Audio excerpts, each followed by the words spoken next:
Kaidah-kaidah yang digunakan, yang pertama itu harus mengikuti kaidah penggunaan bahasa Indonesia yang baik, benar, dan baku.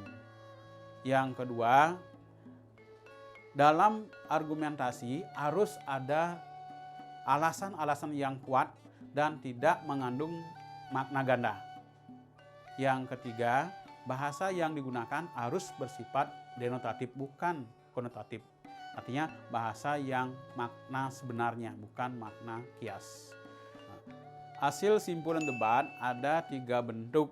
Yang pertama ada berupa generalisasi, yaitu mengambil kesimpulan secara umum. Yang kedua ada simpulan secara sebab akibat. Jadi yang pertama itu berupa sebab, dilanjutkan dengan akibat-akibat yang ditimbulkan oleh sebab.